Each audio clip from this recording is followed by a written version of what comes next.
you'll lose your concentration. No. Okay. Yeah, like this. Okay. This is my thought. We need to have a conversation, or at some point in time, we should have a conversation about religion with the children. I don't think you ever or I ever had a religious conversation with Kaylee. Well, Kaylee went to a Catholic school for the first. So that was pushed on her Yeah. from the beginning. Now, was that out of convenience or was that out of religious belief? I would say neither. It was out of the fact that we lived in the slums and I didn't want her going to any of those schools. We didn't live in the slums, but close enough.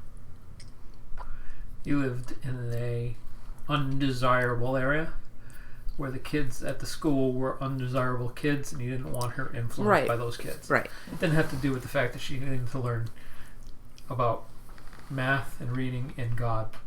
No. Yeah. But they threw the God thing in there. Well, it was a Catholic school. Right. So she had a religious lesson every day. Yeah. Kaylee did. Mm-hmm.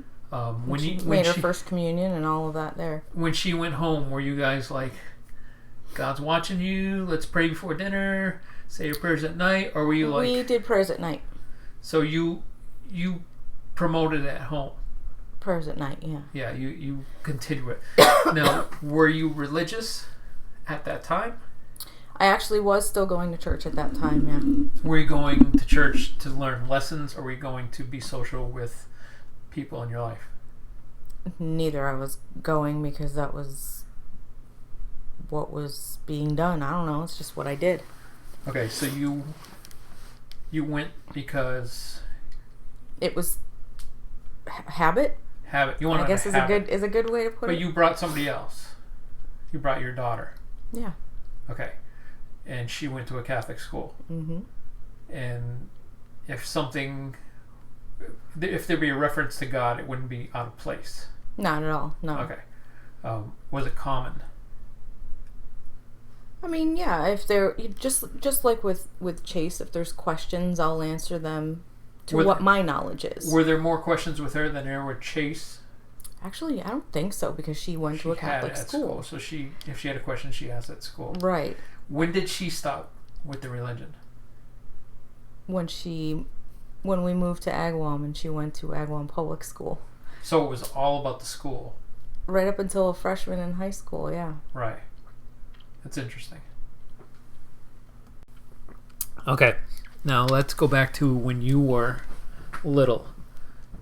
What was your experience with religion? Church every Sunday. Like with your mother, church? Yeah. Mm-hmm. And my brother initially. Okay, so your brother was originally there? Uh-huh. Was it a good experience for you? Yeah. It was fun? Yeah. Did you go to a CCD thing, and was that fun? Yeah. What was it like? Well, when I was younger, it was much more fun. It was social. Social, right. When I got older, it was a pain in the ass. I didn't want to go, but I did, and I made my confirmation. And then when I got even older, I taught CCD. That's telling. It really is telling. Why? Because my experience is very similar to yours, except it was obviously social hour. We called it social hour to justify being there in that older years when like you're going because your parents are like, I'd be really disappointed if you didn't go. You spent all these years going and you're so close to your confirmation and you have only this amount of time left. Right. Just finish it off. Yeah. And I swear to God, my confirmation was supposed to be like, my confirmation was supposed to be like gifts and presents. Oh. And all kinds of things. That's how it was sold to me. Yeah. You know, if you keep going, people give presents and gifts during confirmation. It wasn't like told what they give, but I had heard that people get like cars and shit. So I was For like, for confirmation? confirmation. I was not told by my parents that I'd be getting a car, but I was told that people get gifts for their confirmation. And then I did some research and found out, yeah, some people get cars, money, cars. That was the main pull for me. So I'm going to CCD every week and just socializing with this other group of kids that are probably under the same impression. The teachers were not teachers at all. Like, they didn't have teaching skills. They had a desire to be part of, like, I'm doing God's work type of thing, but they didn't have any kind of skills to teach kids. So we were just overrunning that classroom, and the teacher was like, well, I'm here. Right. If I can get one of these kids to learn, then I've done my part. That's not a teacher's job. A teacher's job is to get every kid to learn. That's gone away. I taught first grade. First or second. I don't remember now. So, when did you lose religion?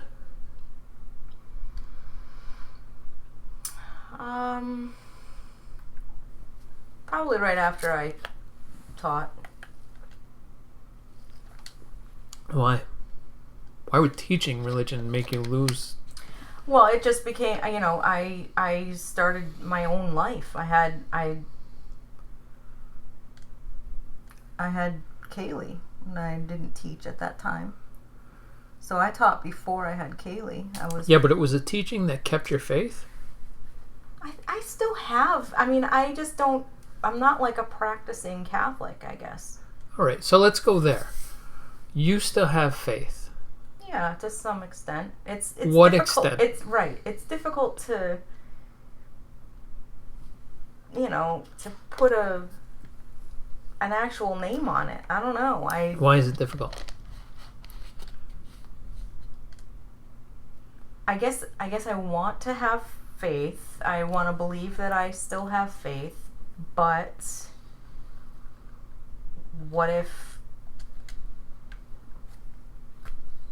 it's all just something to keep kids occupied on Sundays? I don't know. You know what I mean? Like I it worry. Sounds to me like you've lost your faith. I don't want to say I lost it because I still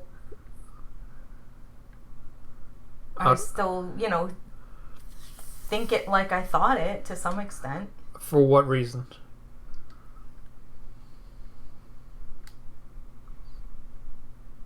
Because it's a beautiful thought. Okay, so it's not out of fear.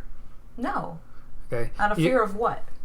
That you've spent your entire life praying to a God and following a God's way, and then finding out that God's not letting you in the doors of heaven because you lost your faith. Oh, no. I'm not thinking of it like that. I don't think about it like that.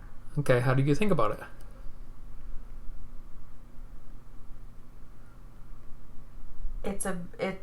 It's a beautiful thought. If in fact it exists, which I'd like to believe it does, then it's a beautiful thought. So. But you're not wasting your Sundays away on a beautiful thought that might happen. Because I honestly feel that you don't have to go to a church to pray to God or to believe in God. You don't have to, because there is a lot of social in it, and I don't need to be with a bunch of people that believe what I believe to, one extent or the other. I don't need that. I can pray on my own. I can believe whatever on my own. I don't need more. Do you believe that there's no lessons in church? Well, every hymn is a, not a hymn. Every sermon is a lesson. Mm-hmm. So, yeah, I believe there's lessons. Okay. If you understand it. If you understand it. Exactly. Do you have a hard time understanding it? Me? Mm-hmm. When I was younger, I did. How about now? Well, now I don't go to church. But if you were to go to church, would you be able to understand it, or would you be like, still a little bit off on this one? No, I mean, I probably would be able to understand it because I'd actually pay better attention. Okay, that's so a big factor in it all. If you don't pay attention, then you're not going to understand it. And it's pretty boring. if you're sitting there in your mind for all that time, not able to really pay attention. Exactly. You have a choice. You can do nothing or pay attention. If you do nothing, at least you're not trying to focus on words you don't understand. Or listening to some person drone on about words you don't understand. That's really more what it is. I liked it for the choir. Right. That's why the choir's there. Yeah. I mean, the people who are in the choir like to go because they like to be in the choir, and people who like to hear the choir go because they want to hear the choir. Plus, there was softball, organized sports. Yeah. That was family part. And the thing about that is because at that time, Agawam was small, so everyone was there. Everyone went to that church. For the most part. That's not true, because there was the other church there. I don't know what it's called, but there was another church. Did you play sports against that other church? I don't know that they had a sports. I don't know that they had anything like that. I don't think so. No, because we played ourselves. We just had a bunch of. Our church was so big, and there were so many people that all the kids that signed up, they split up those kids. So we played each other. Can I give you my experiences? Sure. There were like 5 Catholic churches in the town that I grew up in. There was a Polish church, a French church, I believe an Irish church, Italian, and Portuguese. Yeah. Every single one of those, as far as I know, every single one of those churches were Catholic churches. And every single one of those churches had a baseball team. And every year I played for my church, which ironically was the French church. Really? Right. Not the Polish.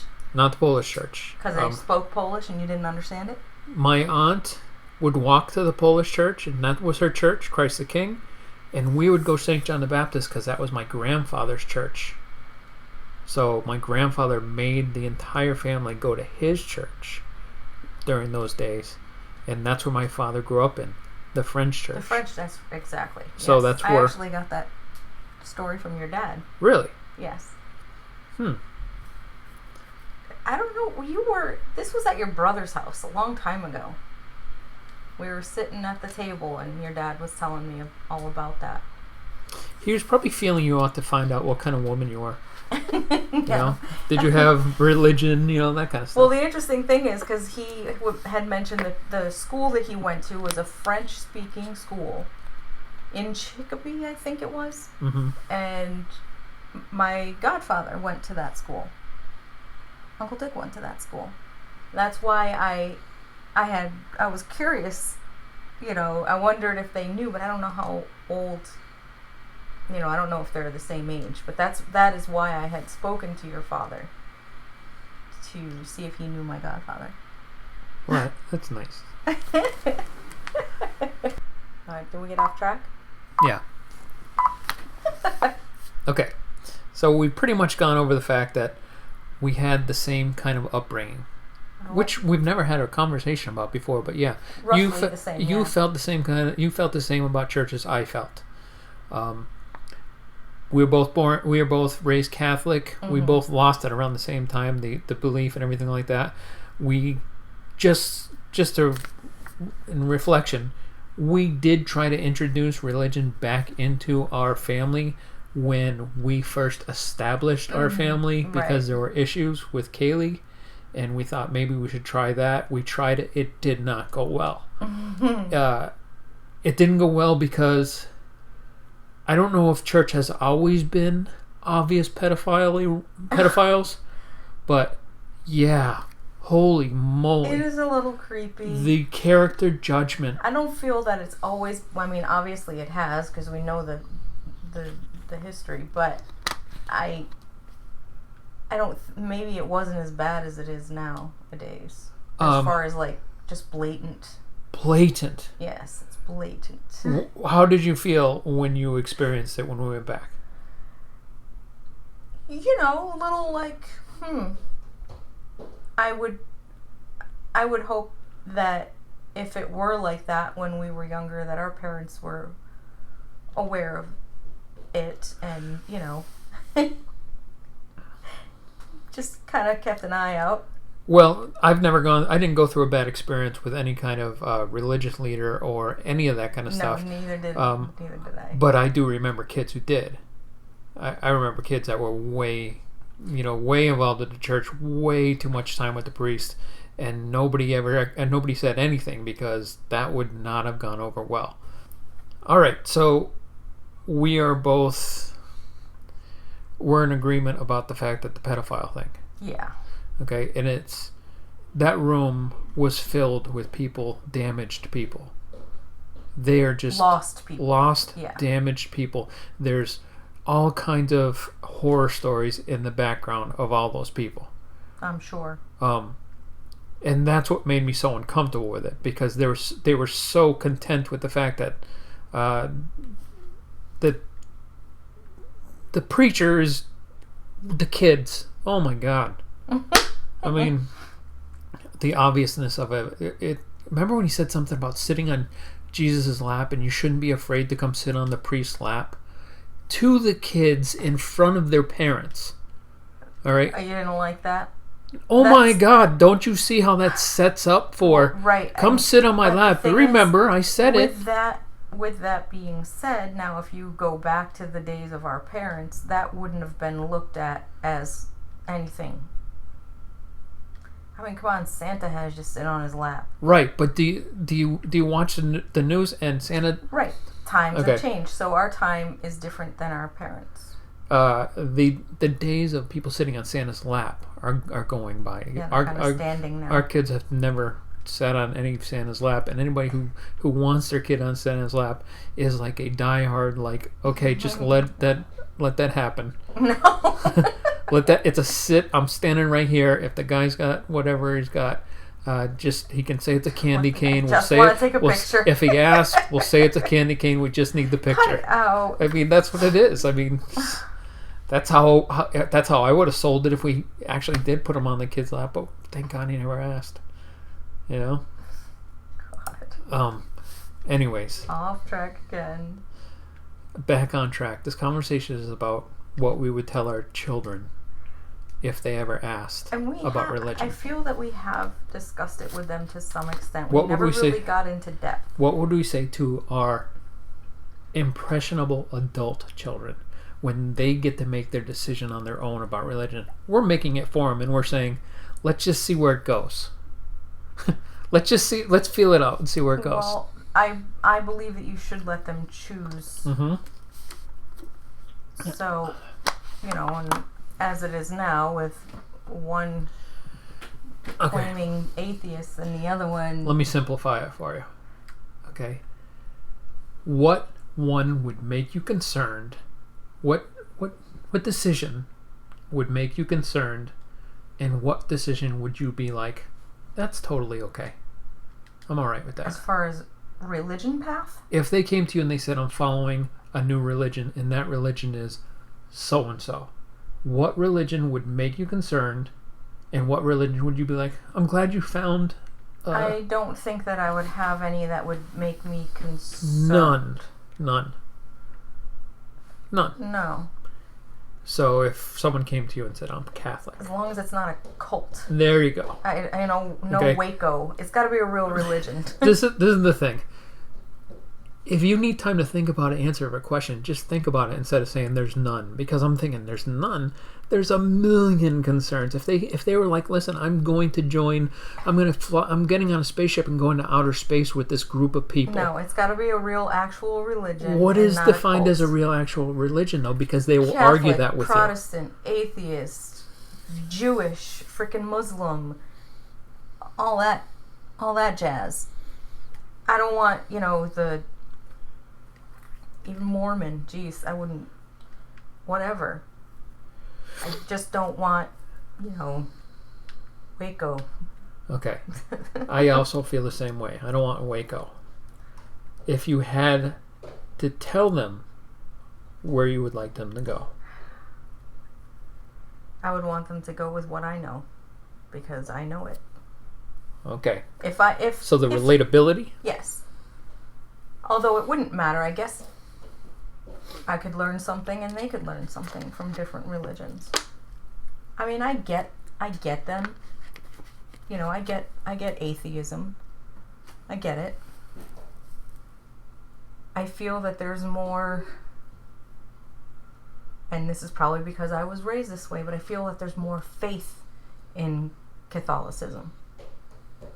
Because you believe in the Holy Trinity. You know, you believe in all of them, and you know, the stories of it all make sense in my head. And I know to the other religions it doesn't. You know, like Mary doesn't exist or whatever. You can't have a baby without having been actually impregnated by someone. That kind of a thing. So I get it.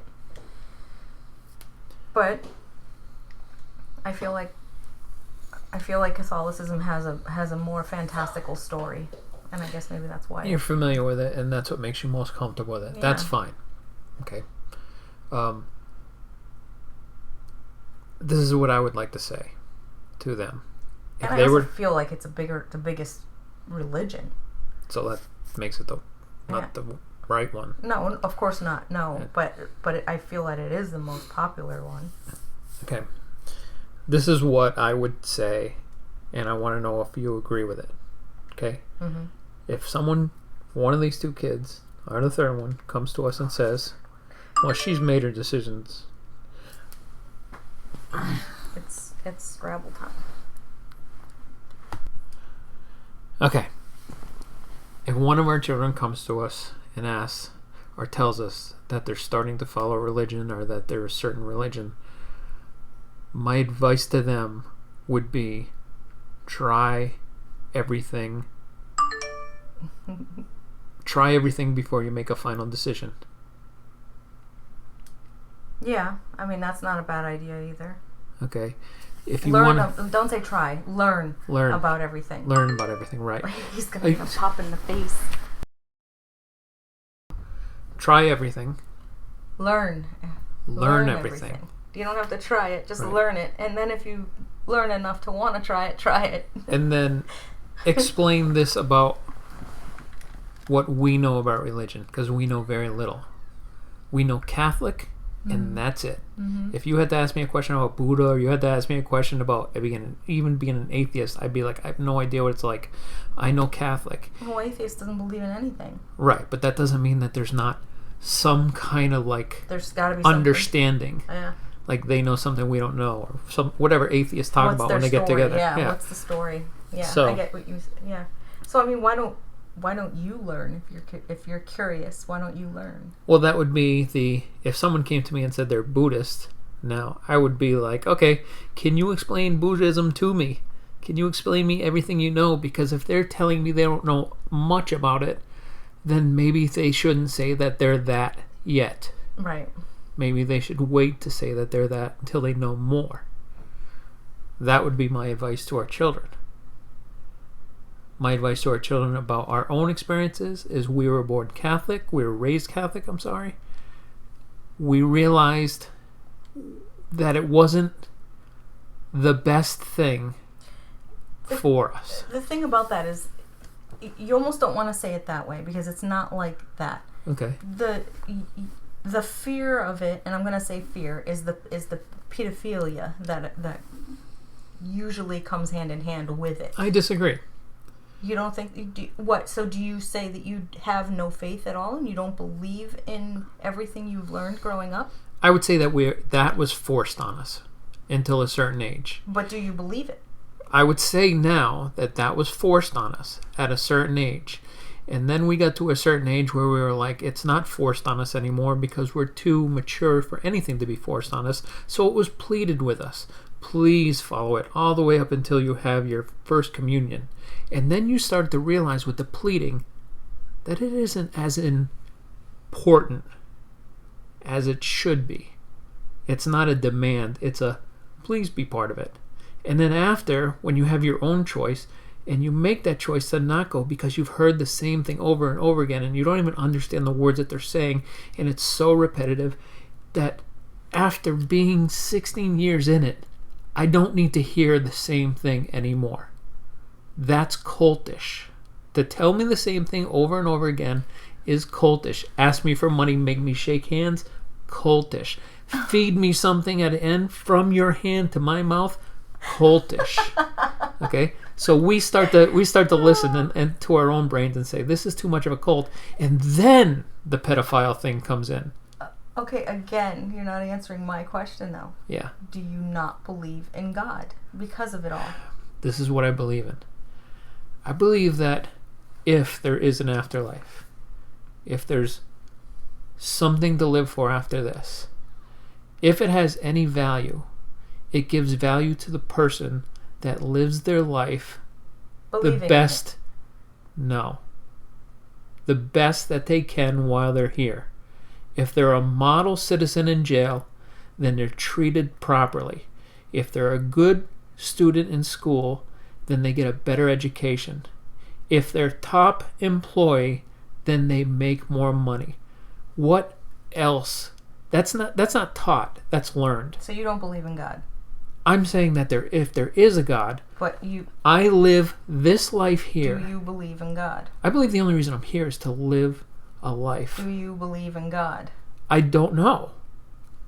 That's an answer, at least. I don't know Instead if there's a of God. rambling on. I'm not rambling on. I'm simply saying if I live the best life and there is a God, then I'm going to get to meet him.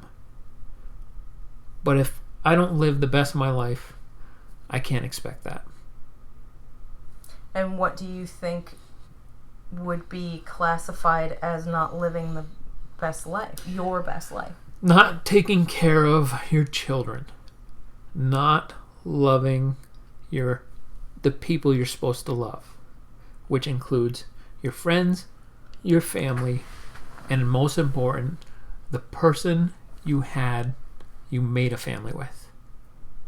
I mean, your level of importance is so much bigger than everybody else's. And I'm sure you feel the same way. Okay? I'm sure you do. Because if you didn't, you wouldn't deal with what you're dealing with. Right now? Right. Right this second? Right this second. Right. And, my kids are first. Right.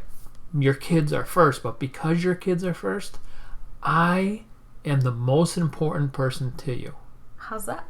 Because if I'm not important to you, then they're not important to you. Why? Because they can't be important to me and you're not. It can't happen. I can't look them in the eye and say, she's not important to me, you are. That would be fucking insane. Because why? Because you're their mother. Right. You're the most important thing to them. I can't be like, she's not important. You have to be the most important thing because they look to you to say you were the most important thing. I'm teaching them. Do you understand that? Yeah, and what about you? You do the same thing for me, I would hope. Well, you don't have to yell at me. Because you're supposed to understand that. You're supposed to be like, oh, that's what we're doing here? You didn't just learn that, did you? This was something that I thought this was like wedding vows. That was stupid.